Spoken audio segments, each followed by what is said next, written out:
What it is, it's your boy Dutch, the Damon, and you now watching Damon Time with Dutch. On today's episode of Prison Stories Uncut, we up Hagerstown with RCI Roxbury trapped on that phone with it. Now, this situation took place over 20 some odd years ago, right? They had your boy up there trapped on that phone. But before I hop off in the storytelling mode, I'm gonna need all my loyal followers to support the channel, man. I do not get paid by Cash App, so if y'all want this heat to keep coming every morning, all you gotta do is support the channel. No matter how small the donation, everything is appreciated, man. The Cash App will be listed above the video. Now that we got that out the way, let's get it. Now, during the time period I'm about to tell y'all about, the Good Brothers was going through a transition in Baltimore. Because prior to these years, since like 1996, you only could become a brother behind that wall. And that made it a tight-knit circle. Because we basically all knew each other. Everybody on that family tree knew each other. And if I didn't know you directly, I knew your sponsor. But anyway, so I'm going to say like 06, 07, around this time, we was starting to get like an influx of dudes coming in this prison claiming that they was good brothers. Coming directly from over city jail through that diagnostic building up on that farm with us, talking about they brothers. Now you got to understand, during these years, this shit was unheard to us.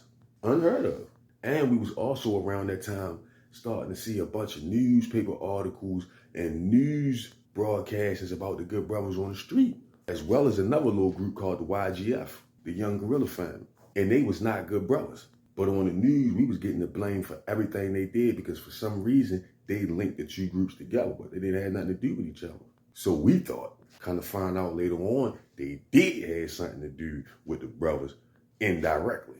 But anyway, so all of this stuff is confusing us because we only know one way, and that was the good brother get transferred by the gate. The good brother get transformed by the gate. So all this new stuff going on was confusing to us. But anyway, like I said, we was getting an influx of guys coming in from all the streets saying they was good brothers. Then when we go ahead and do their background check, they sponsors done got that on the street. So we don't even know the sponsor. No. We was sensing some foul play. And to make it even worse, during those years, Roxbury was like the headquarters for the Good Brothers. So you coming in there talking about you got that on the street, boy, was a bad look back then. Man, this no bullshit. You had to been around back then to know this. Man, it was dudes coming in off the street into them housing units up Roxbury, man. And they was good brothers. Man, if the brothers didn't know your sponsor, or if you wasn't liked enough to the point where those niggas will accept you, niggas did not take your membership seriously at all. A lot of niggas don't know your sponsor. You was getting greenlit immediately. Man, during them years, man, I seen so many dudes come up Roxbury saying they brothers and get hit the same day. Because the big brothers feel like they came over illegally. I can remember at this time, I had a bunk buddy who was on the blue team and shit. And he was telling me like, bro, why don't y'all just let them dudes in for the numbers? But shit, all that's doing is making y'all deeper and deeper. But what he don't know is the Good Brothers don't drive off numbers. We don't give a fuck about that shit. It's quality over quantity.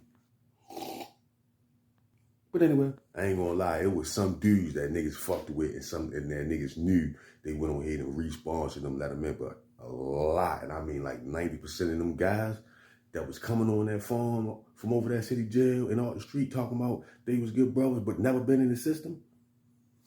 I'm talking about niggas was getting that lock in the sock like a motherfucker. And that blick put on them. And that's another one of the reasons why a lot of niggas got a grudge against the Good Brothers too.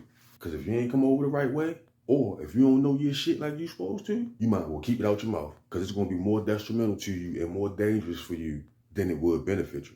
Can't play with it. Shit. So long story short, it was a brother came on the compound, right? And we had already had a green light basically saying, anybody that come in this bitch talking about they got that shit on the street, send them up out of here. So we was jive like waiting for them dudes to come in. Man, I'll never forget. One brother came in, had a tattoo right here, cocky, from over west for real. Some type of way he got wind of what was going on up Roxbury. Basically, somebody told him like, yo, if you go up there and you got your shit on the street, them niggas gonna get on your ass. So he was hip. So he came on my tier up Roxbury, Housing Unit 2. This was like 2005. I remember when they brought him on a tier. They put him in the cell with a dude named Bradshaw. Old head been down for a while. So while he putting this shit in the cell, the day room is open. So me and the Good Brothers, we over at the Good Brother table. He already put his shit in the cell, come back off a day room, stand in the day room. He went over here and asked somebody who was next on the phone, got a spot on the phone, put his back to the wall. But he was standing close like by our table. Close enough that we could see his tattoos. And coming down his arm, he had these same numbers, right? 276. So when we peeped that shit, the good brother Liver, rest in peace, Liver, my motherfucking man. Liver gets straight up and holler at him like, yo, let me holler at you over here real fast, cuz. Brother Liver pull him up under the steps, ask him spit his shit, right? Go to do what he's supposed to do. Brother ask him like, yo, where you get that at or whatever? He say, up Park Heights, uptown, West Baltimore. While they under the steps talking, the brother look at him, I see the brother face like, once we see that, we already knew what it was. Now, we already got our orders. Like, man, when they come in, they say they got that shit on the street, send them back out, right? Now, we in the day room. We blicked up. We got them bitches on us. Like I say, when the brother break his mug down that slim, we all get up from the table, put our hands in our dips, and start walking over there towards where the brother stand behind the brother, right? So when we do that, Slim back up like, yo, the fuck, what's up with y'all niggas, y'all?